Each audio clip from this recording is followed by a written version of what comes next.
तो आइए मेरे प्यारे साथियों, आज हम लोग पुनः जीके जीएस के कुछ महत्वपूर्ण प्रश्न को देखेंगे। ये सभी प्रश्न राज्यकर्मी परीक्षा एवं विद्यालय अध्यापक भर्ती परीक्षा हेतु महत्वपूर्ण है, साथ ही अन्य प्रतियोगिता परीक्षा के लिए भी उपयोगी साबित होंगे। तो चलिए आज का प्रश्न शुरू करते हैं। पहला प्रश्न कर रहा है, विश्व का सबसे बड़ा द्वीप कौन सा है? विश्व का सबसे बड़ा द्वीप कौन है? तो इसका नाम क्या है? इसका नाम है ग्रीनलैंड द्वीप। ठीक है। अगला प्रश्न, क्षेत्रफल की दृष्टि से सबसे छोटा राज्य कौन है? क्षेत्रफल की दृष्टि से सबसे छोटा राज्य कौन है? तो वो हमारा गोवा है। ठीक है। चलिए अगला प्रश्न चलते हैं हम लोग।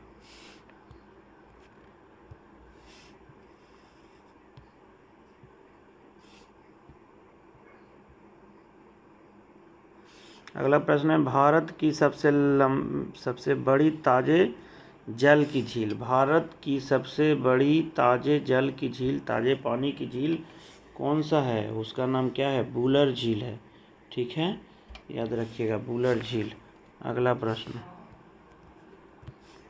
थर्ड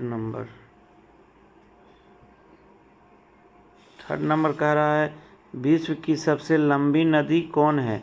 विश्व की सबसे लंबी नदी कौन है? तो उस नदी का क्या नाम है? नील नदी है, विश्व का सबसे लंबा नदी है। और भारत का पूछेगा तब कौन है? गंगा। ठीक है। चलिए अगला प्रश्न, 4 नंबर जो है, 4 नंबर कह रहा है, विश्व का सबसे बड़ा महासागर कौन है? विश्व का सबसे बड़ा महासागर कौन है? तो ये कौन सा महासागर है विश्व का सबसे बड़ा? प्रशांत महासागर है। ठीक है, प्रशांत महासागर है। अगला प्रश्न,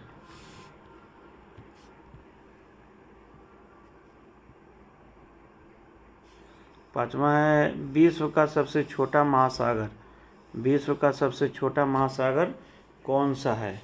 तो ये जो है आर्कटिक महासागर है। कौन है? आर्कटिक महासागर जो है विश्व का सबसे छोटा महासागर है। अगला प्रश्न, छठा पेज नंबर। चलिए अगला प्रश्न है, विश्व की सबसे लंबी पर्वतमाला कौन है? विश्व की सबसे लंबी पर्वतमाला। ठीक है, तो इसका नाम क्या है? एंडीज। ठीक है, एंडीज। कह रहा है, विश्व का सबसे ऊंचा पर्वत शिखर कौन है? पर्वत शिखर कौन है? ठीक है, तो ये कौन सा है? ये जो है माउंट एवरेस्ट है। ठीक है। चलिए अगला प्रश्न हम लोग चलते हैं। 7वां नंबर पेज पे आ गए हम लोग। 7वां नंबर कह रहा है, भारत का सबसे छोटा नदी द्वीप उमानंदा किस नदी पर है? भारत का सबसे छोटा नदी द्वीप है, उसका नाम क्या है? एक प्रश्न ये है, इसका उमानंदा नाम है। और किस नदी पर है? ठीक है, तो किस नदी पर है वो? ब्रह्मपुत्र नदी पर है। कहाँ है? ब्रह्मपुत्र नदी पे है। चलिए अगला प्रश्न, 8वां नंबर पेज।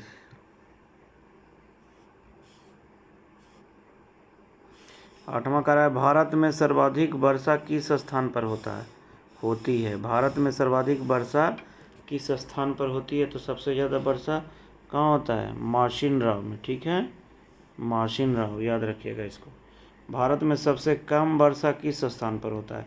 भारत में सबसे कम वर्षा जो है किस स्थान पर होता है? तो वो है लेह में होता है सबसे कम वर्षा। अगला प्रश्न,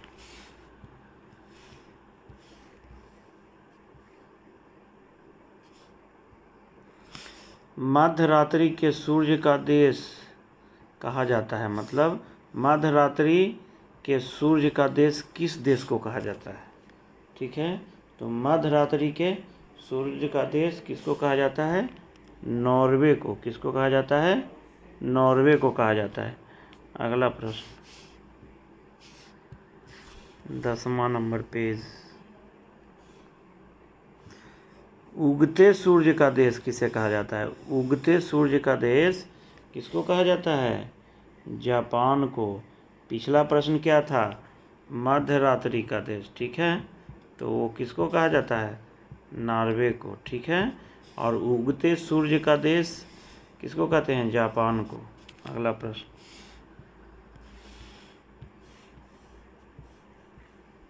11 नंबर पेज आ गए हम लोग।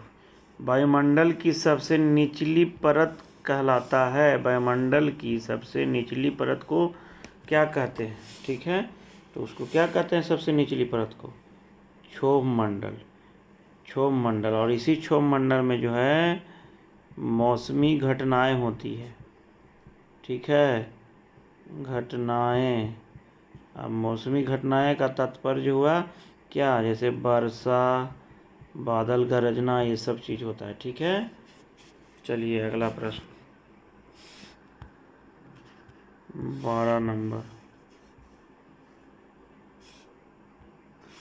12 नंबर पेज में कह रहा है रक्त का शुद्धिकरण किसके द्वारा होता है? रक्त साफ किसके द्वारा होता है? ठीक है, तो उसका नाम क्या है? किडनी के द्वारा। ठीक है, किडनी के द्वारा जो होता है क्या होता है? रक्त साफ होता है। चलिए अगला प्रश्न, 13 नंबर पेज में आ गए हम लोग। 13 नंबर कह रहा है ओजोन परत मापने की इकाई क्या है? ओजोन परत मापने का यूनिट या इकाई क्या है? तो ओजोन परत मापने की इकाई क्या है? डॉब्सन। डॉब्सन है। ठीक है, चलिए अगला प्रश्न में हम लोग चलते हैं। 14 नंबर पेज। बंगाल विभाजन किसके काल में हुआ था? बंगाल विभाजन किसके काल में हुआ था? तो इस समय कौन था? भारत का वायसराय। किसके काल में हुआ था? लॉर्ड कर्जन के काल में हुआ था। और ये कब हुआ था? 1905 में। और इसके खिलाफ क्या हुआ था? बंगाल विभाजन के विरोध में क्या हुआ था? बंगाल विभाजन के विरोध में हुआ था स्वदेशी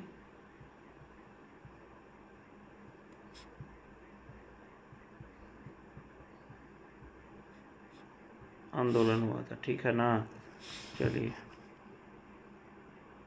अगला प्रश्न,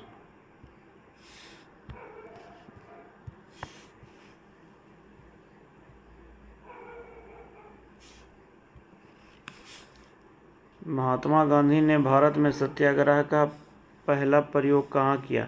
महात्मा गांधी ने भारत में सत्याग्रह का पहला प्रयोग कहाँ किया था? तो महात्मा गांधी ने भारत में सत्याग्रह का पहला प्रयोग कहाँ किया था? अपना बिहार के चंपारण में किए थे। ठीक है, और ये कब हुआ था चंपारण से? 1917 ईस्वी में। ठीक है, चलिए अगला प्रश्न, 16 नंबर। मौलिक अधिकारों का उल्लेख संविधान के किस भाग में किया गया? मौलिक अधिकारों का उल्लेख संविधान के किस भागों में किया गया? तो ये भाग 3 है। और आर्टिकल कितना से कितना तक आता है? 12 से लेकर 35 तक। ठीक है, चलिए अगला प्रश्न, 17 नंबर है पेज। कह रहा है कि भारतीय लोकसभा के प्रथम अध्यक्ष कौन थे? भारतीय लोकसभा के प्रथम अध्यक्ष कौन थे? जीवी मावलंकर। कौन थे? जीवी मावलंकर। अगला प्रश्न, 18 नंबर पेज। कह रहा है वायु का बुलबुला जल में किस लेंस की भांति कार्य करता है? वायु का बुलबुला जल में किस लेंस की भांति कार्य करता है? तो कौन सा लेंस होता है? अवतल लेंस। ठीक है, अवतल लेंस की भांति कार्य करता है।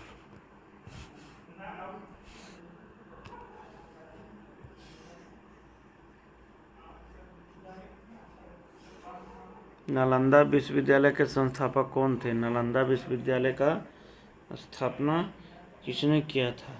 तो ये कौन किया था? कुमारगुप्त प्रथम। ठीक है, कुमारगुप्त प्रथम। अगला प्रश्न, 20 नंबर पेज। 20 नंबर कह रहा है किस रंग का तरंग दैर्घ्य सबसे अधिक होता है? किस रंग का तरंग दैर्घ्य सबसे अधिक होता है? तो उस रंग का नाम क्या है? लाल। ठीक है, लाल रंग का तरंग दैर्घ्य सबसे अधिक होता है। अगला प्रश्न है, भारत छोड़ो आंदोलन के समय कांग्रेस के अध्यक्ष कौन थे? भारत छोड़ो आंदोलन कब हुआ, कब शुरू हुआ था पहले? ठीक है, ये 1942 में हुआ था। ठीक, और इसके उस समय कांग्रेस के अध्यक्ष कौन थे भारत छोड़ो आंदोलन के समय? तो वो थे मौलाना अबुल कलाम आज़ाद। मौलाना अबुल कलाम आज़ाद। 22वां नंबर पेज था। 22 में कह रहा है, गौतम बुद्ध की मृत्यु कहाँ हुई थी? वो गौतम बुद्ध की मृत्यु कहाँ हुई? तो गौतम बुद्ध की मृत्यु कहाँ हुआ था? कुशीनगर में। कहाँ हुआ था? कुशीनगर में। ठीक है, अगला प्रश्न 23वां नंबर, विश्व का सबसे बड़ा देखिए द्वीप समूह कौन सा है? तो द्वीप समूह कौन है? इंडोनेशिया है। और जो पहला प्रश्न उधर पूछे थे स्टार्टिंग में, उसमें था कि द्वीप कौन सा है, तो वहाँ हम लोग मारे थे ग्रीनलैंड। लेकिन यहाँ द्वीपों का समूह पूछ रहा है, यहाँ पे बहुत सारे द्वीप हैं, तो कौन सा है? इंडोनेशिया है।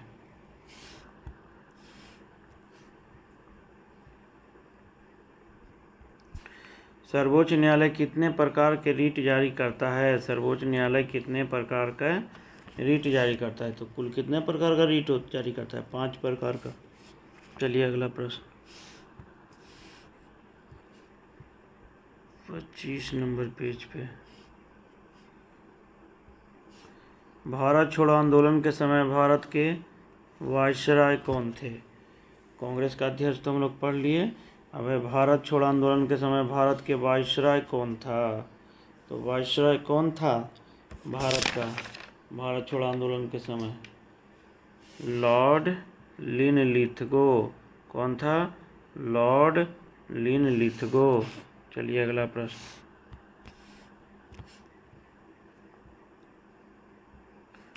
भारत में आधुनिक शिक्षा प्रणाली की नींव किनके अनुशंसा पर पड़ी? भारत में आधुनिक शिक्षा प्रणाली की नींव किनके अनुशंसा पर पड़ी? लॉर्ड मैकाले के अनुशंसा पर। अगला प्रश्न 27 नंबर कह रहा है, अमीर खुसरो किसके दरबारी कवि थे? अमीर खुसरो किसके दरबारी कवि थे? तो उनका नाम क्या था? अलाउद्दीन खिलजी। अलाउद्दीन खिलजी के दरबारी कवि थे अमीर खुसरो। अगला प्रश्न,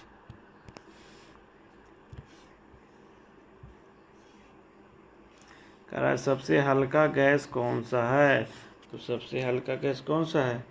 हाइड्रोजन। ठीक है, हाइड्रोजन है। अगला प्रश्न,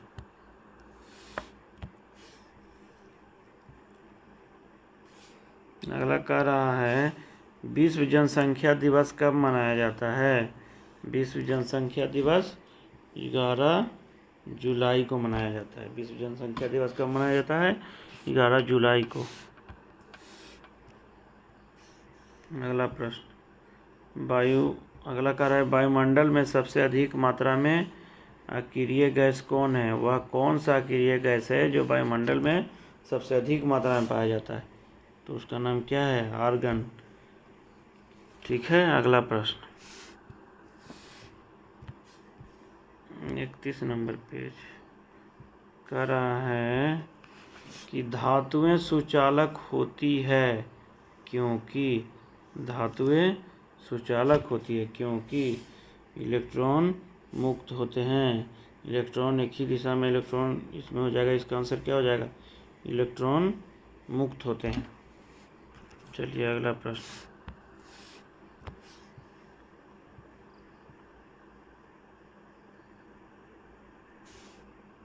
अगला प्रश्न कर रहा है, पॉलीथीन का निर्माण किससे होता है? पॉलीथीन का निर्माण किससे होता है? तो ये जो होता है एथिलीन के बहुलकीकरण से। ठीक है, अगला प्रश्न,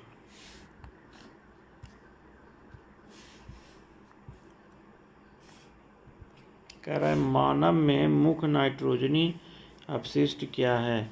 मानव में मुख्य नाइट्रोजनी अपशिष्ट क्या है। तो मानव में जो है मुख्य नाइट्रोजनी अपशिष्ट क्या है, यूरिया है। ठीक है, अगला प्रश्न